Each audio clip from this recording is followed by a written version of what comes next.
Okay, so hello everybody. Welcome to today's webinar. My name is Silvia. As Carissa already introduced me, I'm the Regional Director for Switzerland. It is one of my loves from our destinations. It truly is an amazing country, and I am sure some of you, if not all of you, are aware of what to do and are familiar with the country.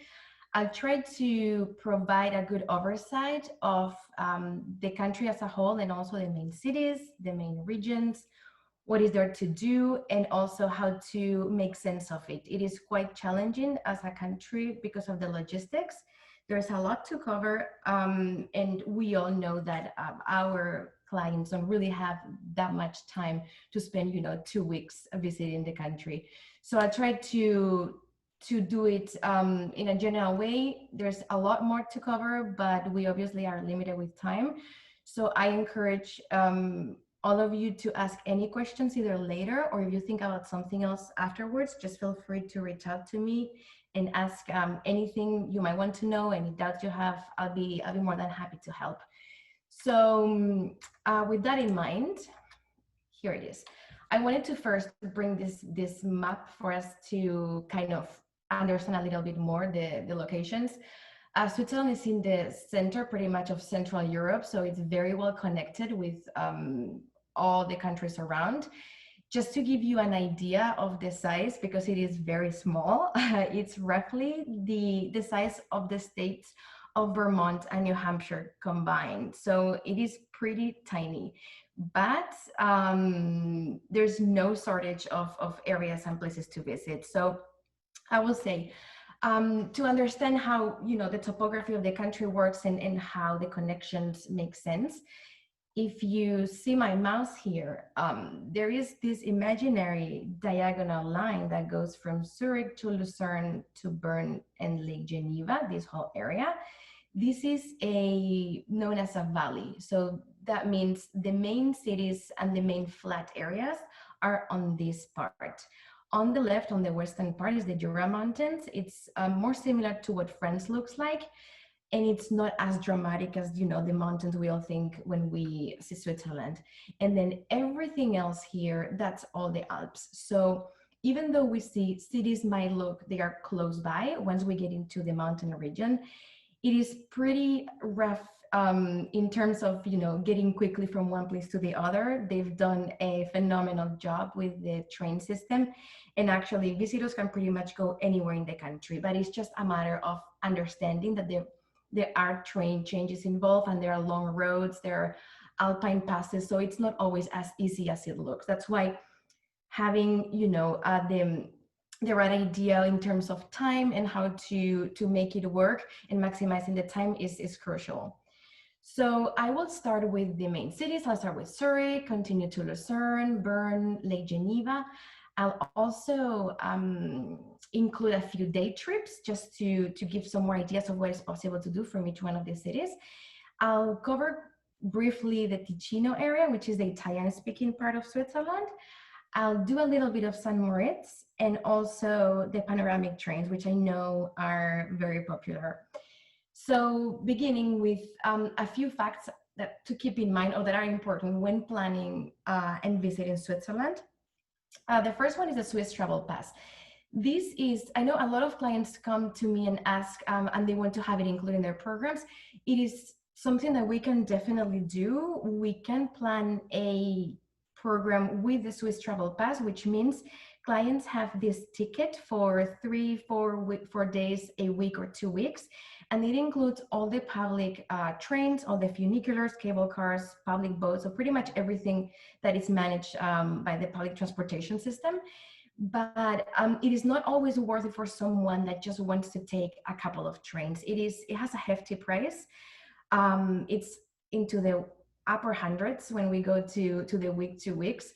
So it's something to consider if you have clients that are maybe more independent and they just want to take trains on their own. We can always arrange the tours on every city, plan day trips, get the hotels, and then also book all the trains, the seat reservations, and kind of do it all seamlessly. So they just hop on the train and then get off at the destination and start touring. So another important thing to keep in mind when suggesting a route is the fact that it's I mean, in my opinion, using two different airports is ideal. I know it doesn't always work just because of the round trips. It's always more convenient probably to do, for example, Zurich arrival departure, but if possible, having two airports allows us to maximize their time and covering a wide area when visiting the country. Like, for example, one thing I like to suggest when someone has, let's say, 5 to 7 days is to start in Zurich and then make that all the diagonal area I was mentioning, the valley, and then end in Geneva or the other way around. And this way they can kind of cover different areas, take day trips, even take some detours, and without having to backtrack back to the, to the first city. The hotel seasonality is also important to consider. There, once we are in the cities, it doesn't really matter. Cities don't, the hotels there don't really close ever. So when do we go outside of the cities, though? We get into the Jungfrau area, to Zermatt, St. Moritz, all of that alpine area.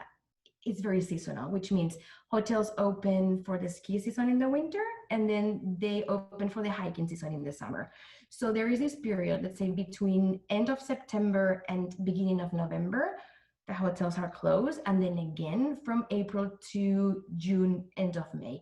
So it's tricky when we have clients wanting to travel in May and they do want to spend some time in one of the fabulous hotels in the mountains or the countryside.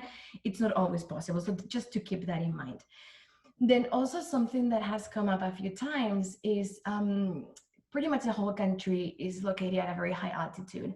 And when we go to areas like Interlaken, Grindelwald, Zermatt, Andermatt, we have to be aware of clients that might have some pre-existing conditions, because although there are trains and there is transportation to get to the top of the mountains, or at least to a higher point, it is not always the best option. It is not always easy. I mean, I noticed it when I was there, and you totally feel the lack of oxygen once you get to certain points. So it's something also to consider, someone that might really be wanting to actually go to the Jungfraujoch, but has some sort of pre-existing condition. And then the last thing is just I want to make sure that people think of Switzerland as a family destination. It is probably one of the most family-friendly countries we work with. It is less cultural, less museum city tour. There's a bit of that, but it's not the focus, which makes it a phenomenal and really fun place to visit with young kids, with young adults, with multi-generational families.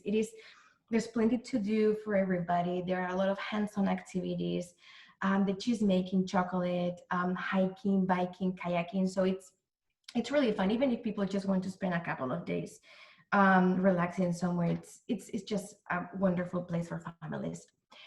So we start in Zurich. Zurich is the largest city in Switzerland. It is also the financial hub. That's where most of the people think of when they arrive in the country, is the most important airport. So it's very likely that this will be at some point in someone's itinerary.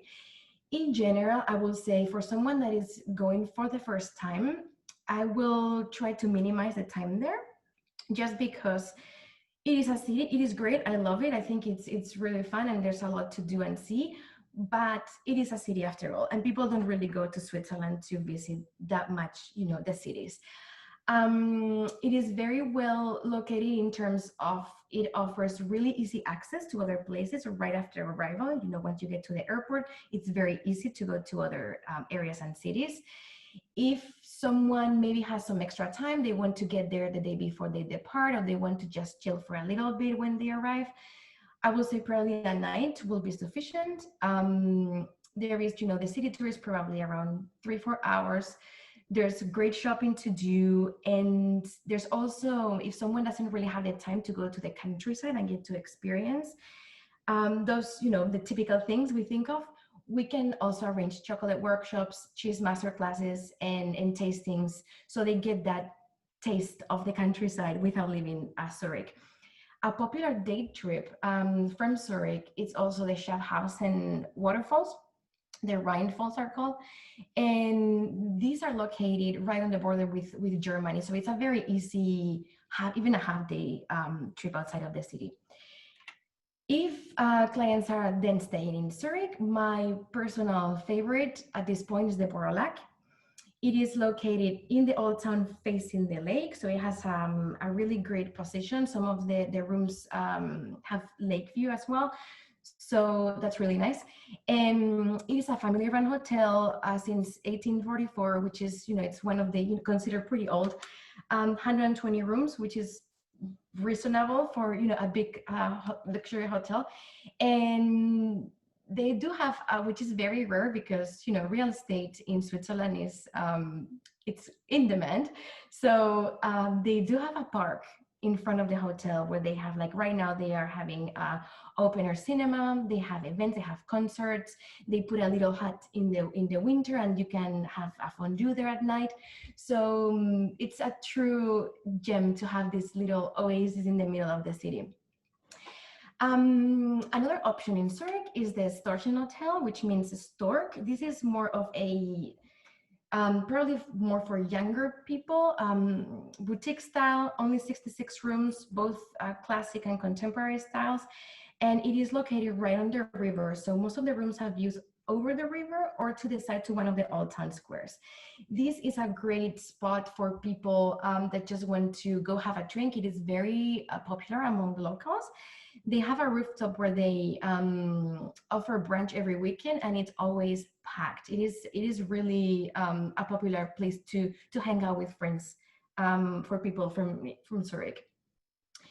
Basel is an odd one, and I say that because by itself, I would probably say it might not be worth spending a few days, just because it is a little bit out of the way and it doesn't really offer anything maybe in terms of the Swiss experience.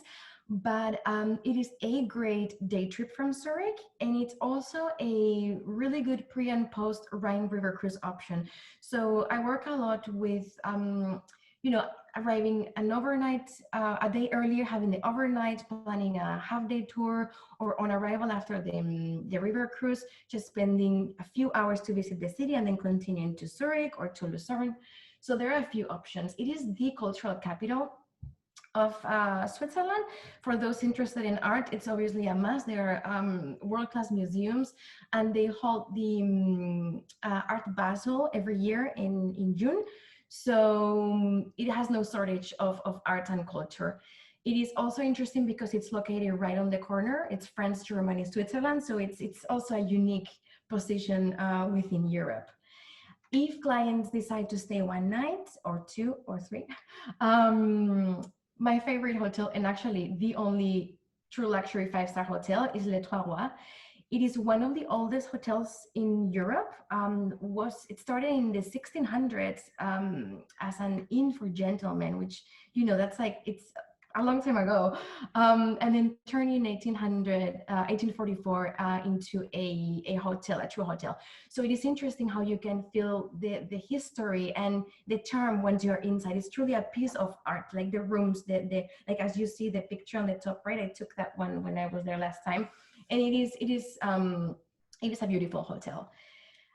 So from Basel, Lucerne, I think it's one of the best places in Switzerland in terms of where to stay.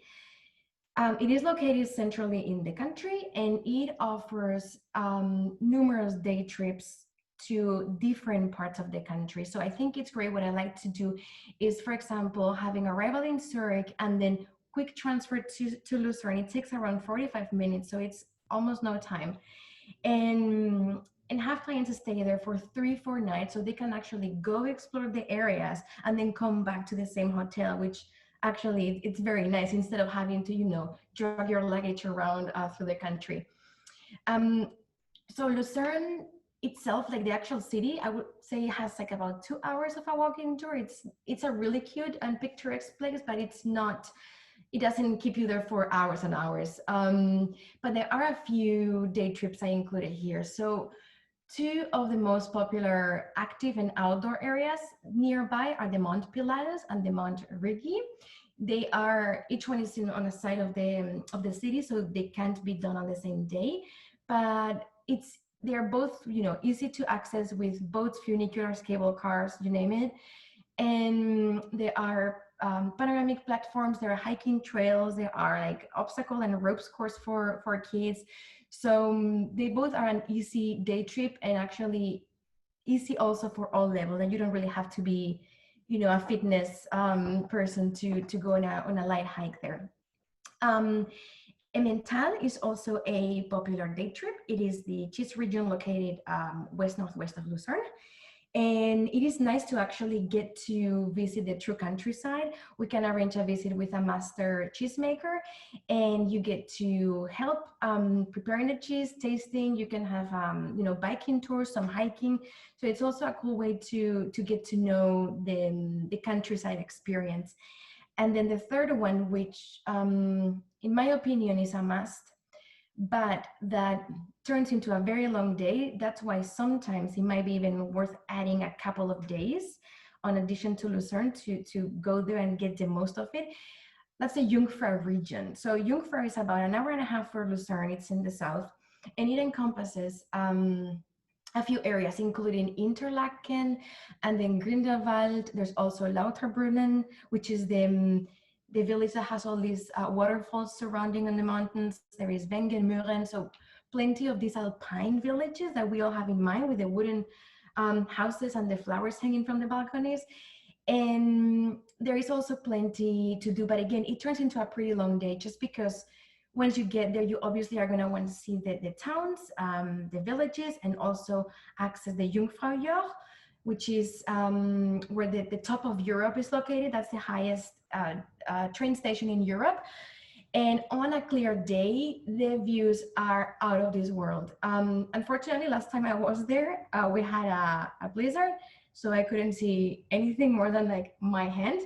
But yes, on one hand is the valley with the whole Interlaken area, and then on the other, you have this massive glacier, which is like one of the biggest in the Alps. So it's truly a spectacular experience that I recommend for people that want to get like that alpine feeling. Okay, in terms of hotels, here's the deal. Lucerne has a wonderful selection of hotels. I think, in my opinion, is the city that has the best selection. And the funny thing is that in Lucerne City, there are only a handful. Actually, two. I'll cover those later. But the true luxury, beautiful resorts are outside, which means they are on the lake shores, pretty far from the city. It is not difficult to access, but it's a process. So if someone wants to stay in one of these resorts, they have to understand it's not just like, oh, I'll just go for, you know, a quick walk in the old town. That doesn't happen. So of those resorts, the one that I personally think is the number one, it was voted the best hotel in Switzerland. I think right when it opened for twice in a row. It's the Bergenstock Resort, opened in 2017. I was actually there the first time right when it opened, and then later on to check how well they were doing, and they were doing very well. So Bergenstock is located pretty much across the lake from Lucerne. To access it, there is a 45-minute boat you have to take from Lucerne City, and then a cogwheel, that train, that the tiny one, takes you right inside the hotel. So it takes in total, I think it's like 45 minutes to an hour. Very picturesque. It's very fun to do the journey, but again, it's not something you want to do all the time. Bergenstock Resort as a whole, it's a complex of more than 30 buildings. There are hotels, restaurants, wellness clinics. There are villas. It's a whole, pretty much a city. They've built a city in the mountain. And then among that, those 30 buildings, one of them is the Bergenstock Hotel, which is this one, which is the one we work with. This hotel was built from scratch. The actually complex was, as I said, as noted on the slide, built in 1873, very popular among celebrities at the time. Audrey Hepburn lived here for a long time. And then the whole complex was actually purchased by a hospitality group from Qatar, and they pretty much just like redid everything, invested a ton of money, and they did a great job. So Birkenstock Resort is pretty much just all the rooms are built. The building is actually built on the mountain, and the rooms are all facing the lake. So there is no a room with a bad view. It could be lakefront, it could be to the side, to the mountain, but all of them have spectacular views. In terms of size layout, all rooms are the same. The actual room category, it's all the same, like the picture here. Some might have the fireplace and TV on the left, some of the right, but it doesn't really vary between rooms. It is when you get to the suites that it gets, tricky in terms of which one will work better with your client. So I'll be happy to help with that. And then something important to consider, I always try to plan this hotel if guests are staying in Birkenstock during the week, because it is one of the most popular spots to go for locals, and it is insanely busy on the weekends. So people go there for a drink, to meet friends, have dinner, they purchase a day pass for the spa. So it gets extremely busy on the weekend. So important, try to avoid that. There are two other hotels I wanted to mention that are also these resort, lakeshore resorts. The Villa Honeck is on the same mountain as Birkenstock, but it's a little bit farther away, hence a bit more difficult to reach. And it's considered more of a secluded one. It is smaller, has, I think, 20 rooms, give or take.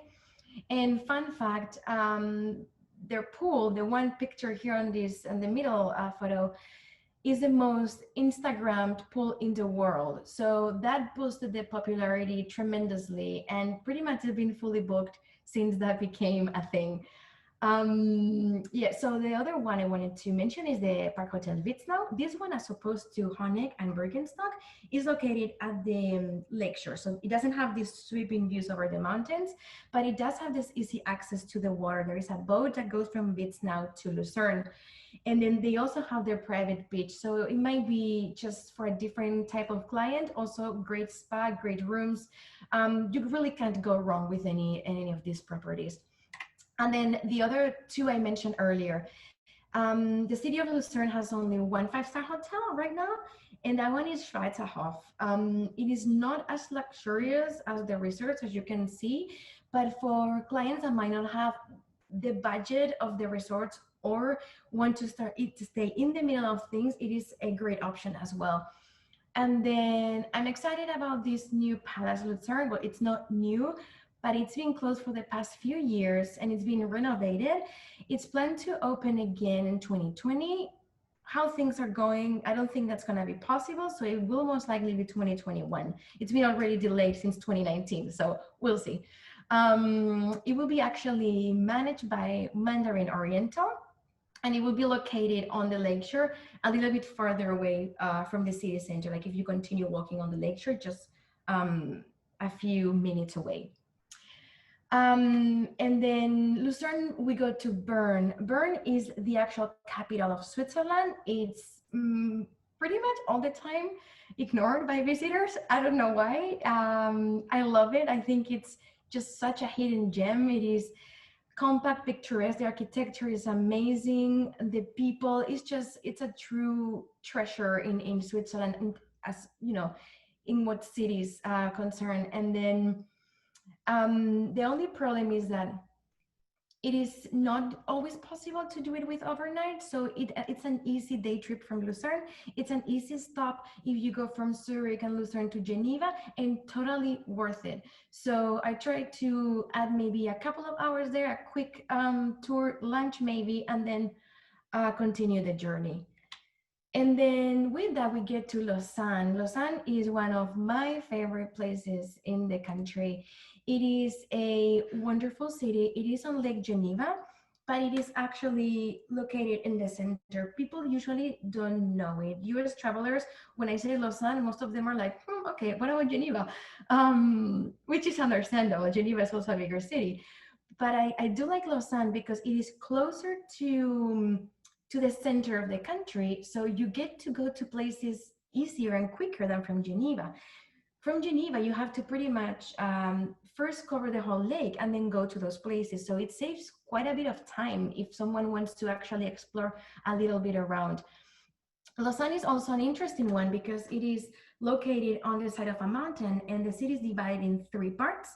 And as you go up, you go from the Lakeshore district to the entertainment restaurant bar area to the old town. So it is very peculiar. And as you go up, you start like, wow, it gets better and better. So it truly is an amazing place. Um, areas to visit from Lausanne. The CHILLON Castle is located in Montreux. That is on the eastern part of the lake. On the edge, it's on an island, very picturesque as well. Then we have the Olympic Museum in Lausanne. That is, Lausanne is actually the headquarters of the International Olympic Committee. So it's a very interesting place to visit. And then the Chaplin Museum, which I was blown away. It's one of the best museums I've seen. And I'm not even, I mean, I like Charles Chaplin, but I'm not one of the biggest fans either. And it was outstanding. It's very interactive, really fun for kids and adults. So also a cool addition for, to make things a little bit fun. A nice day trip from Lausanne is Gruyere. Gruyere is another cheese region of Switzerland, where we can arrange also a private tasting, masterclass, learning, more about the maturity of the Gruyere cheese. And there's also the actual village of Gruyere. Has a spectacular castle, and also it's very interesting because the creator of Alien, the movies, was born there. So there is this crazy museum where he has all the sketches and his ideas of how Alien should look, and it was amazing. And then the other area that I always include is the Lavaux vineyards. This is a UNESCO protected area in Switzerland, and it is really special because although this is next to Lausanne, which means it's on the north shore of Lake Geneva, all the vineyards face the south, so they get this bubble of microclimate there. They get the sun somehow, how it shines on the lake, reflects the light. It is something, I mean, it's just beautiful and really interesting. They do have a very small production, so no wine from Switzerland can really be found outside. It is all consumed entirely within, and they produce delicious whites. We do work with a few local vineyards, and we arrange the private tastings, overlooking the terrace vineyards and the lake, and it's just extraordinary. And then in terms of hotels, there are two that I always recommend. My absolute favorite is the Beau Rivage. This is at the lakeshore. Gorgeous views, really beautiful property. They have two wings, so depending on the client's interest, we can suggest one kind of the room or the other. And then the other alternative is the Lausanne Palace. Maybe if someone doesn't really have the budget of the Beau Rivage, Lausanne Palace is a great option. It's a sister property, part of the same company. There are a few other hotels they actually own in the city. And Lausanne Palace is a bit more modern. It's located on the middle district of Lausanne, access to bars, restaurants. So it's also in the buzz of the city. And that being said, we go to Geneva. I like Geneva. I think it's a really cool city to visit. It can be done actually as a day trip from Lausanne. There are a few very interesting sites. For example, the iconic Jet d'eau, which is this massive fountain that shoots water in the air up to 460 feet. It's really impressive. Then you have the United Nations complex. It is possible to actually arrange tours in the United Nations building. There's also the Red Cross Museum and a whole lot of governmental places. Then Geneva is very famous for its chocolate. So we like to include some chocolate tastings and chocolate making experiences. And also it's very known for watchmaking. A lot of the big brands are from Geneva. and we can arrange private watch workshops to create your own watch, or maybe to just see how one is created if you don't want to spend that much money. But it is possible. I mean, anything clients want to do is pretty much possible in this country. And then a very popular place is also the Patek Philippe Museum. So that even if it's just to get to see a little bit, even if someone doesn't really have that much interest, is very neat. It's a cool place to visit. And then in Geneva, as far as hotels goes, I would say two are at the top of my list: the Beau Rivage Hotel, which has nothing to do with the Beau Rivage Lausanne. This one is a family-run hotel, which is the only one, they say, they like to say that, the only one on the lake in front of the jet d'eau, as you can see in the picture.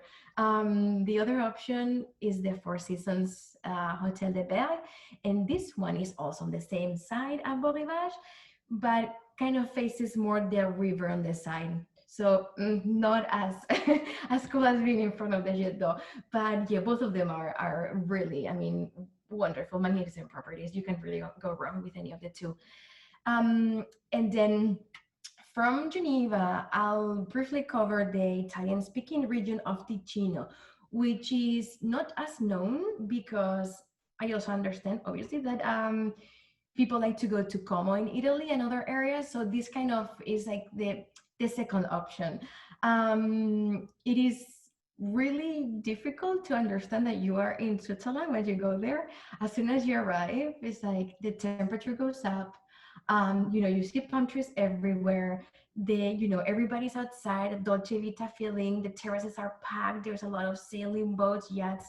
So it is a complete different vibe. It's really amazing.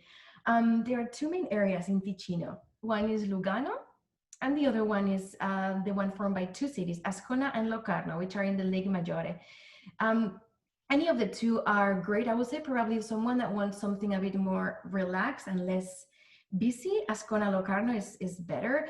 They have a few properties that are, have private beaches, and they are located a little bit outside of the city. So a couple of days to rest there and just chill is wonderful.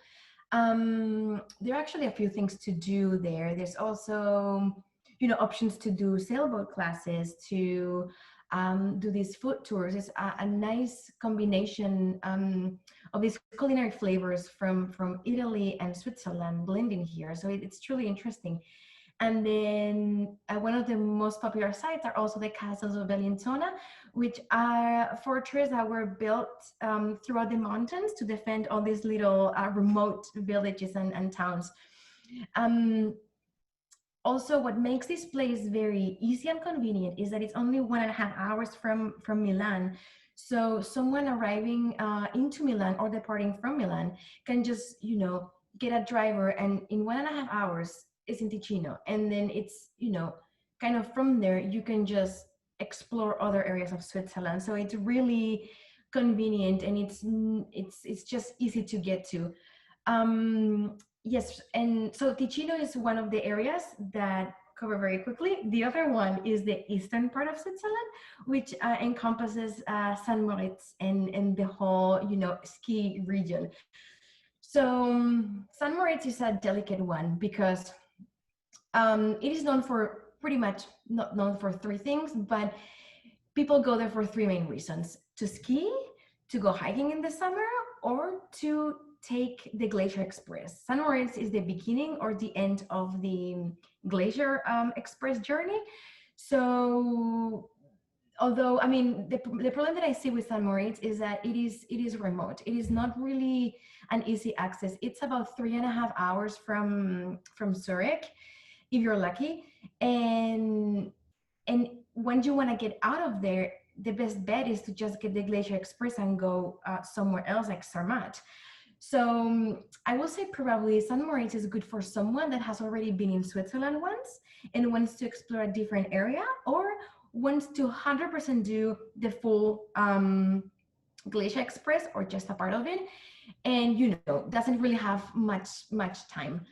The city itself, or well, city or town, it is not what one might think about, a mountain ski resort. I was actually a bit disappointed, to be honest, when I was there, because I was expecting this beautiful town in the mountain, and I got there, and there was this boom of San Moritz, and it was developed in the 19th century, but at the end, so there's a lot of modern buildings that kind of don't make sense in the city. So if someone is looking for charm, this is not the place to go. Just so you know.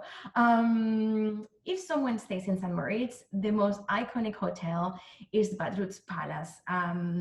It has the best location, has the best views, and it truly is a gem in the city. There are plenty of other options. There's no shortage of luxury hotels, luxury restaurants, luxury shopping. So it's luxurious paradise for someone. And I wanted to bring back the map again because we went through a lot very quickly. So I want you to see how we built kind of a little bit the road here with the diagonal line I mentioned. And then the Ticino region and San Moritz. And you see how it is actually far from other places. So for you to understand everything around our mountains. So the topography is not that easy to just get on a straight road and go somewhere.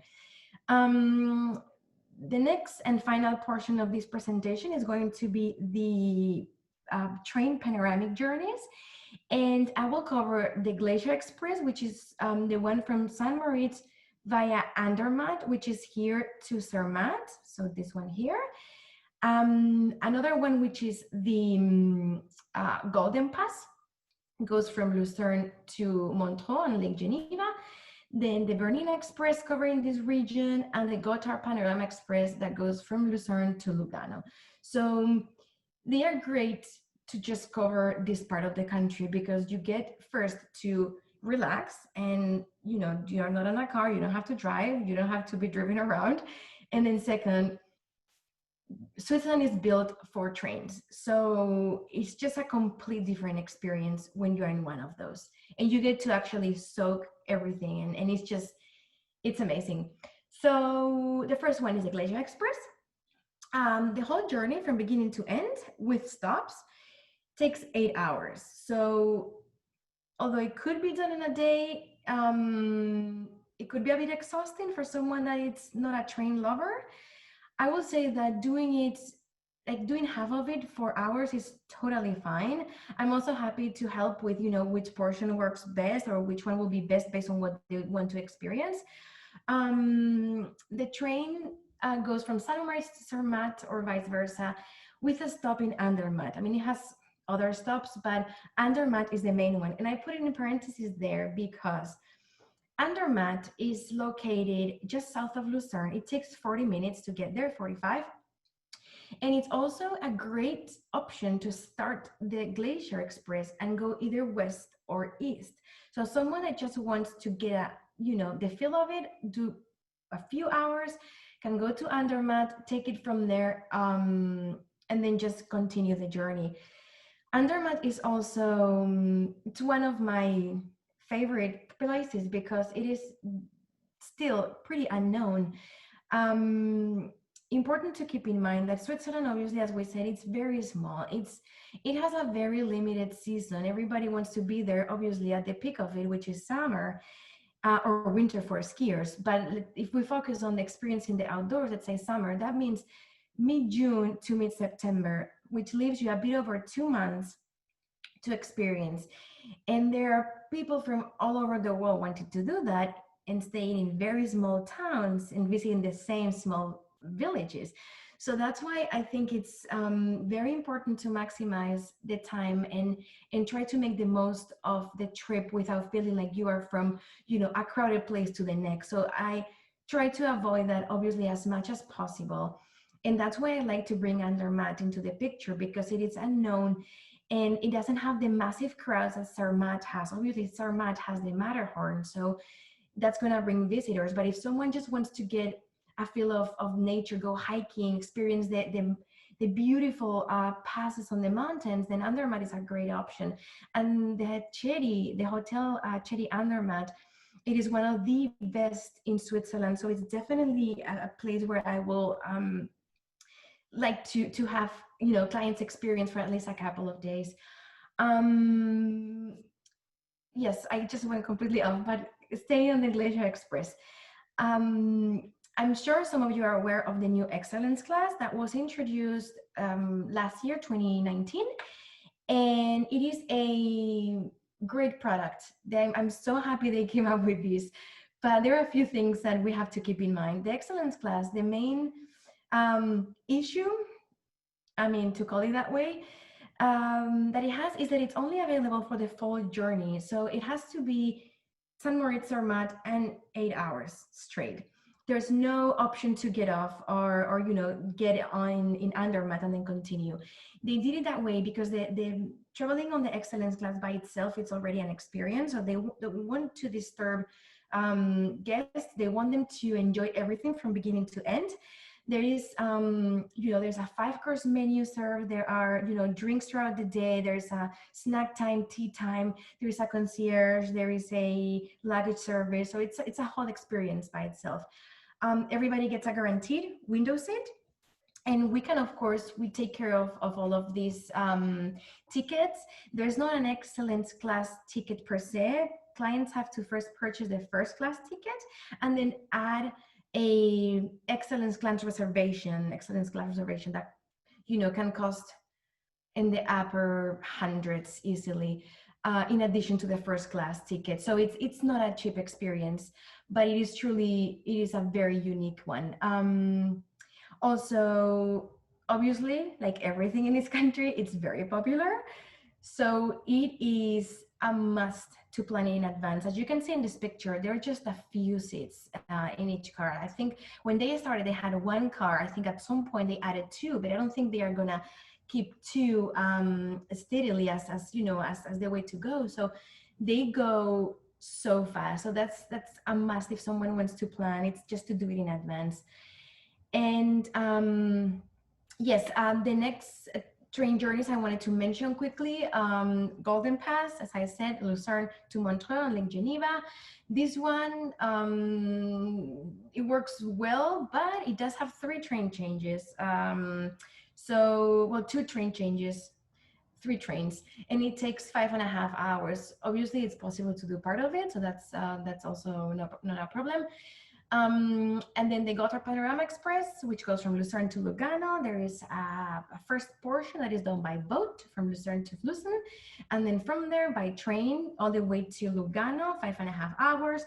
And then, as I said, Lugano could be, you know, a base for a few days in Ticino and then go to Milan or just continue to other places. This might be, the Gotthard is probably the least spectacular, because a long stretch of it is on the Gotthard Tunnel, which is one of the longest in the Alps. So, you know, it is very convenient to get there, but it might not be like, you know, this wow constant during the 5.5 hours. And the last one, the Bernina Express, this is considered as one of the most spectacular train rides in the world. This one is short, it's 4 hours, so it's very easy to even do as a day trip. You can go one way and then actually come back. So I've done it for clients before, and it's perfectly doable. This one leaves from Kur or Davos, depending on the season. Both of them are not really cities, you know, that people visit. So another option is to get on in San Moritz, which is one of the stops, and then go all the way to Tirano in Italy. And it goes over hundreds of bridges, viaducts. It's amazing the engineering work that went into this journey. So it's truly a great one. And that is all for Switzerland that I have today. I wish I could just keep talking about it forever, but I don't want to bore you too much. Just as I said, we're gonna have some time now for questions, but if you think about something else later on, happy to help with anything, any question you might have. Quick reminder, our next webinar will be next Wednesday with my colleague Jody. She knows Uzbekistan inside out, and I hope you're able to attend. And that's it. Thank you so much, everyone, for Wonderful. your time. Thank you, Sylvia. That was I'm ready to go. I know, me That was too. fantastic.